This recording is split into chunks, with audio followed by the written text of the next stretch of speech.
We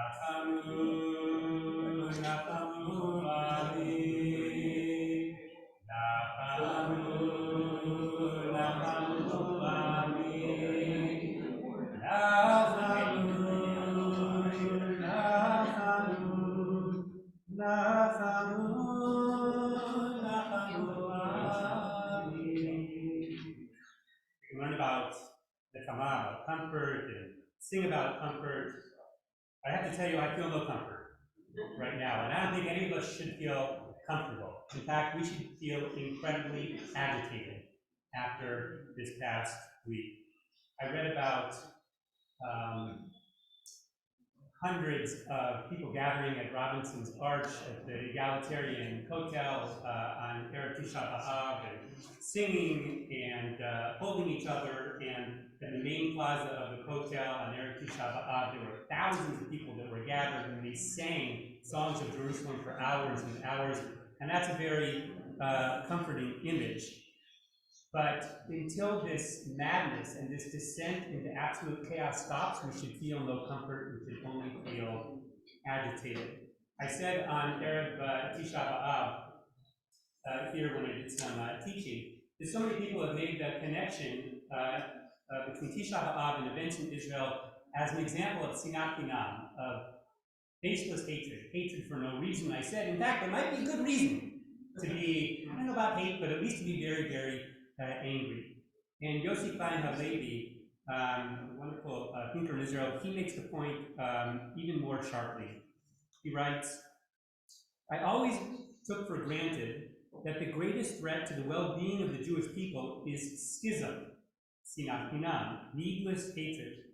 The last months have forced me to revive that understanding. The greatest threat we face is zealotry. Ancient Judea fell not primarily because of hatred among Jews, but because fanatics provoked a hopeless war against Rome and then proceeded to burn the granaries within besieged Jerusalem. Zealotry is the cause, hatred the consequence.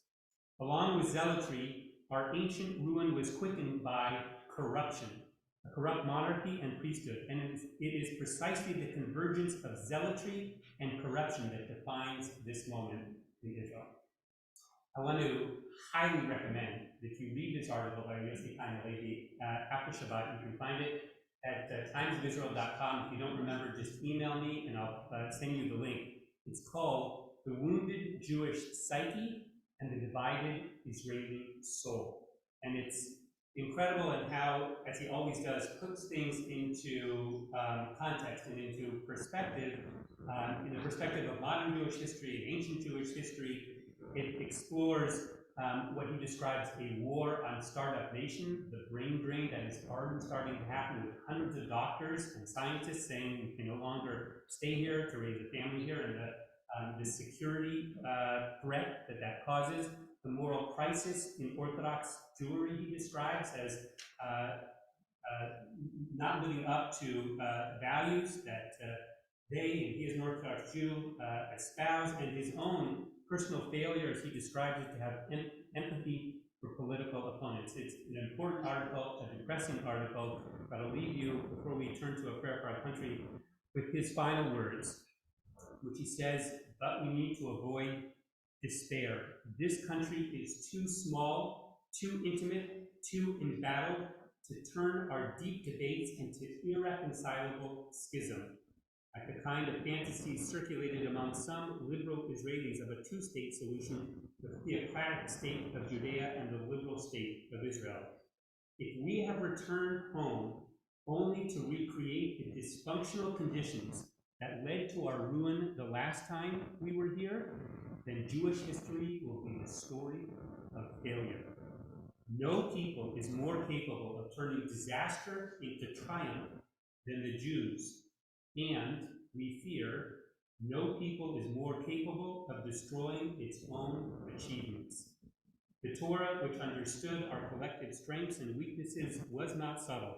I have set before you death and life, blessing and curse. Choose life. Let's choose wisely. Let's rise for a prayer for our country, 140.